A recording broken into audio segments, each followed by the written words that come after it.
Here we go, folks. Am I streaming? I don't know. Yes, I am. All right, here we go, folks. What happened with FTX?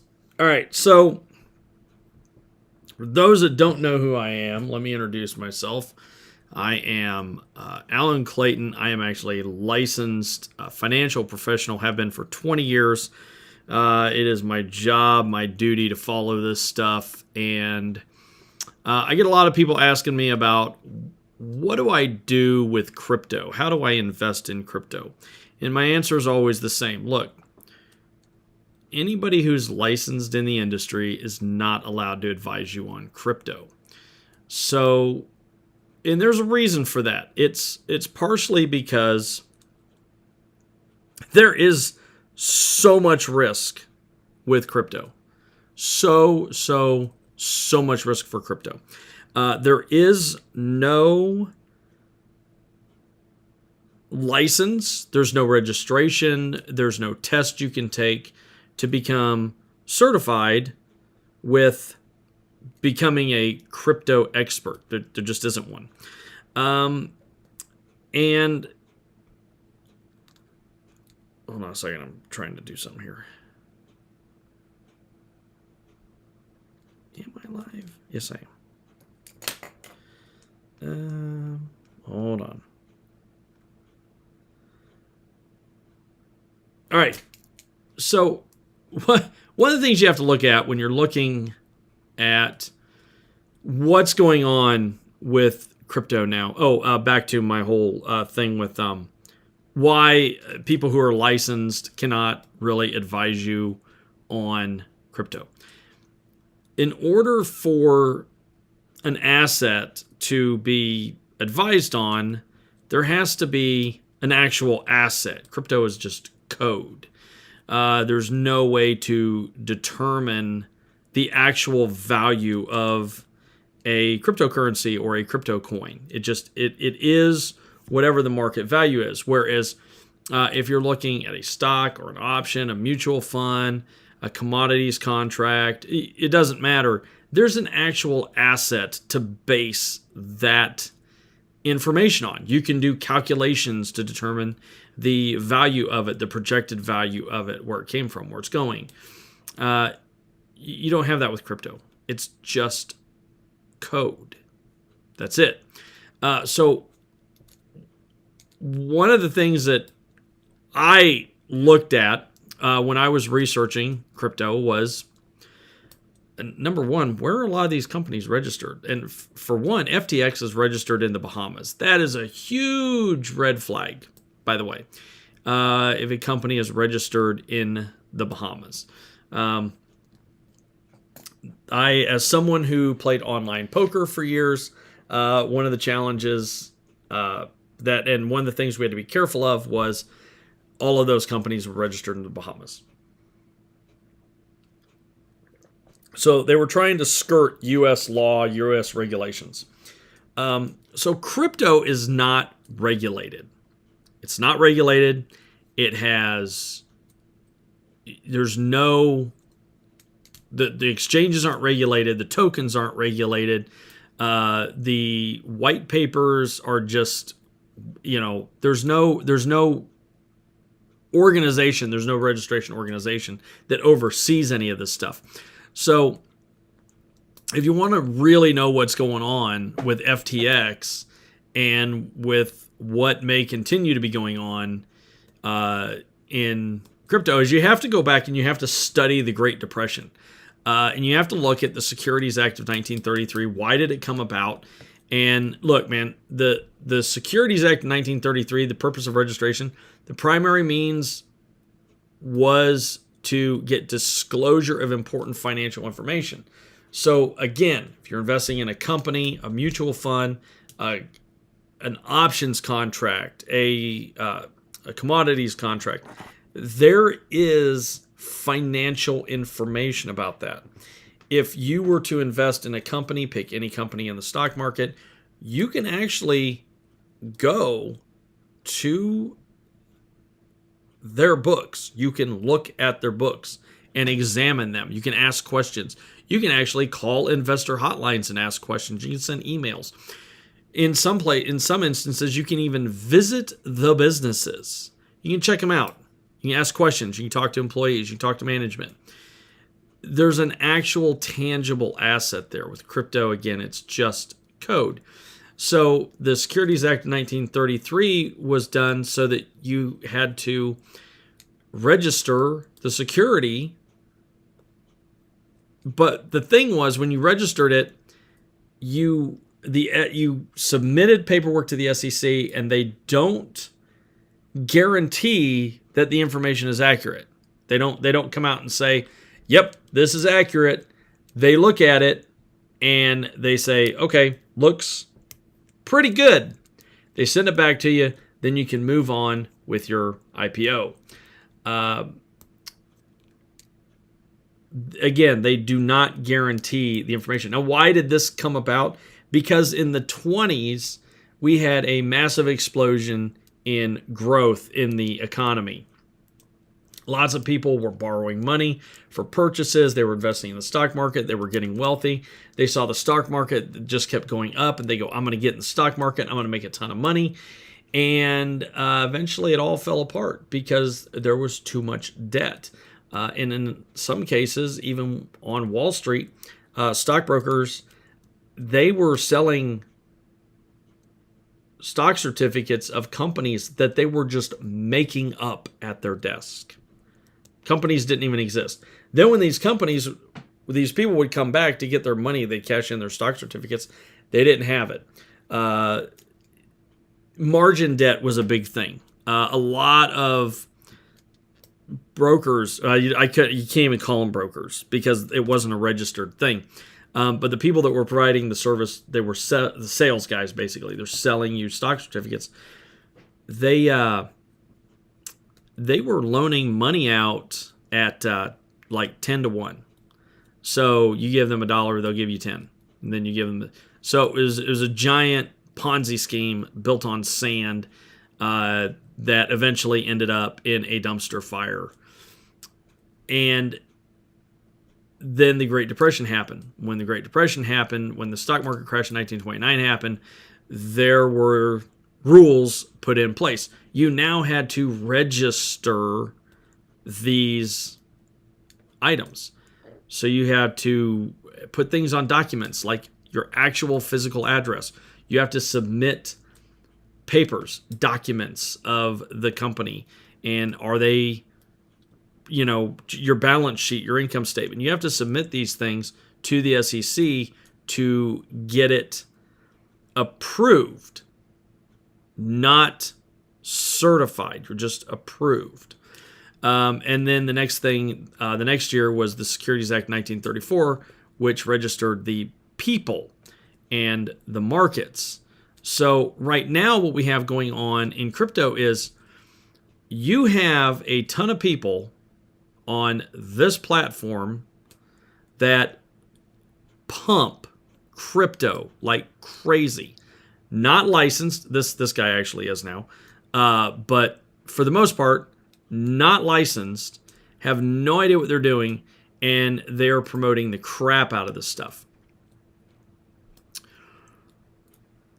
It's a bad combination. There's no such thing as a certified crypto trader or investor or advisor. There's no license for it. It doesn't exist. So the people are not registered. And then you have the markets. The exchanges also are not registered anywhere. And then you go back to the actual asset, if you want to call it an asset, the code, the asset. The asset is also not registered. It's not regulated. So you have people that are not registered and not regulated. You have an asset that's not registered and not regulated. And you have exchanges that are not registered and not regulated. And what happens when you have all three of those things, not registered and not regulated, you get what's going on now. It's the same thing that happened in 1929. Unlicensed, unregistered, and it's just a complete disaster. It creates a bubble because everybody wants to get in on the thing. They're like, everybody wants to get rich. It's all about greed. Everybody wants to get wealthy. And a lot of people are going to lose their life savings. I can't tell you how many people I have watched post, and I hope this isn't true, on these videos where they say, I'm all in on X crypto. I'm all in on this crypto. I've got all my money. I don't trust the stock market. I'm all in on this crypto. And now people are starting to really get hurt by these exchanges and these coins and these tokens that have been just absolutely pumped sky high. Do I think there is a place in the economy for crypto? I do, actually. But I also think that we've got to have some regulation around it. We got to regulate the people. We got to regulate the exchanges. There's just no doubt about it. And I'm not a huge regulation guy. I have to pay fees every year to keep my licenses. I hate having to register in states and have to pay, whatever their fee is. Although I'm paying FINRA, but whatever the state fee is, and I'm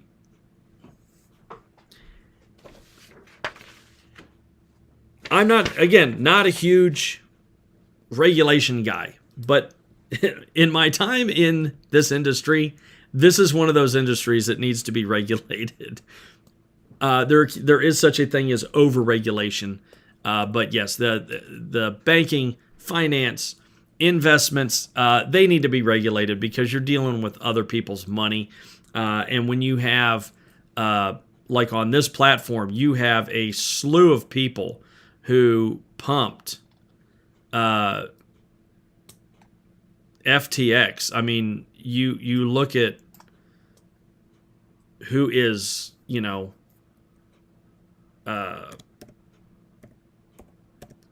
who pumped it the most. I mean, you're looking at, name somebody.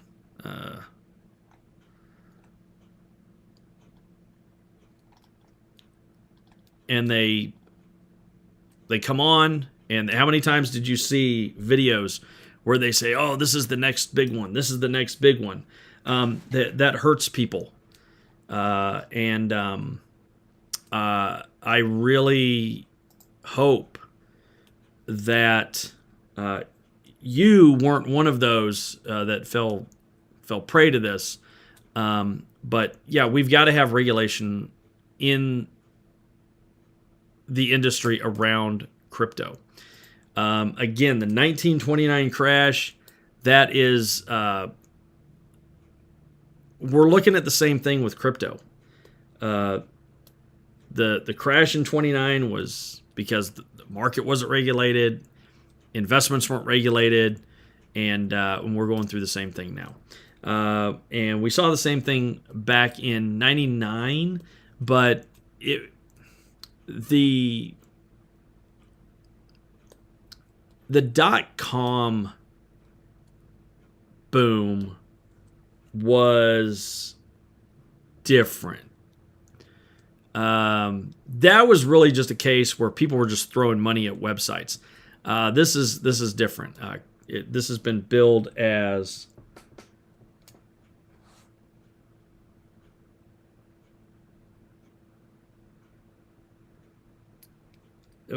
sorry, folks. This has been billed as, the next big thing. And look how much money some of these companies have paid influencers to promote their product. And there's nothing wrong with that. But you definitely have got to do your due diligence.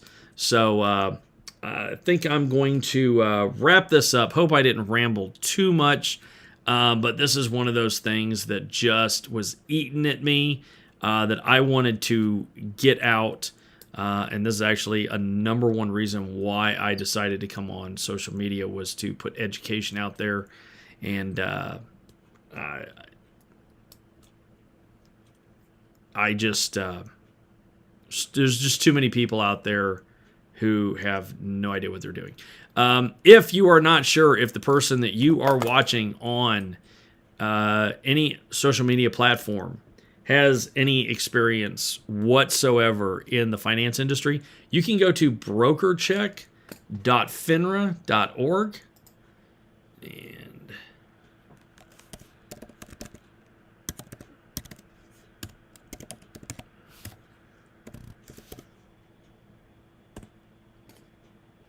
you can go on here.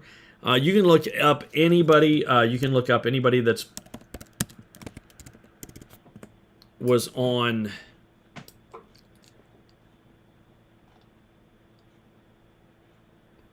social media. You can look up their registrations. I'm on here, but yeah, you can. Obviously, I'm looking up Bernie Madoff. Yeah. And like I'm also not one of those guys who's like, oh, you got to be with somebody licensed, so just because they're, so the only people that know what they're doing are people that are licensed. Look, this is a perfect example of somebody that was licensed, and he knew what he was doing, but he also knew what he was doing a little too well. Actually, the thing that blows me away on this is the guy has a Series 1. Just amazing. But anyway, but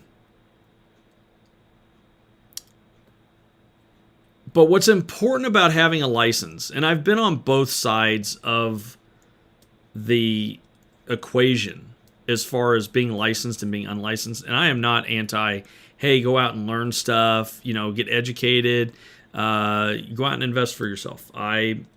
I am a huge proponent of that, but there is a place in your portfolio for someone who is a licensed professional.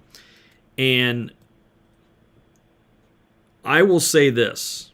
I knew a lot about the market, economics, statistics, before I was licensed. Once you get a license, it is an entirely different feel. You get information differently. You process information differently. You are more aware of where information is to go get it, and you start to rely less on mainstream media. When I first got started, it was the 90s, and that's all I had to go on was CNBC. That was it. And as time went on, there was Bloomberg World, then Fox Business came up. Fox Business wasn't as good in its early days as CNBC. I said MSNBC, but yeah, CNBC. And they weren't as good.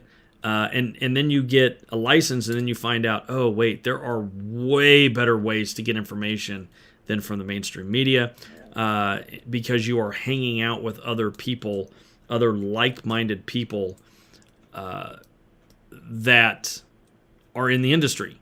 And again, not everybody who has a license actually knows what they're doing. And not everybody who is unlicensed doesn't know what they're doing. There are a lot of people who are unlicensed who know what they're talking about. There's a lot of people who are licensed who don't know what they're talking about. But I would say if you have an opportunity to go get licensed, I would say go do it, because it just it opens your eyes to so many other things. You also have access. You just have access to resources that you don't get as a lay person in the market. And I'm all for it. So yeah, you can look anybody up. You can look up your favorite YouTubers. There's a few people on social media who claim to have been licensed, been stockbrokers, hedge fund analysts, or traders, and never actually were. Because if they got a license, if they sat for an exam, they would be on this website, brokercheck.finra.org. And if they didn't, they won't be on here. You can even go check out your local guy down the street, all your local guys down the street. I can't say names of companies, but you guys know who they are. Like, all your insurance agents, your brokers, your investment guys. Yep, you can go look them up. brokercheck.finra.org, and yeah, it's a great way to find out who has actually had a license and who hasn't. Just for fun, I'm going to throw Jordan Belfort up here.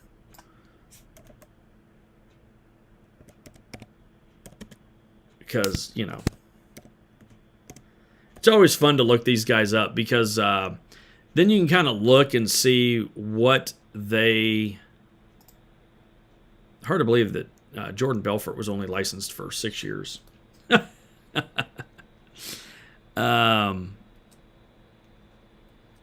And part of the reason they contain limited information on him is because of the, basically because of Stratton Oakmont.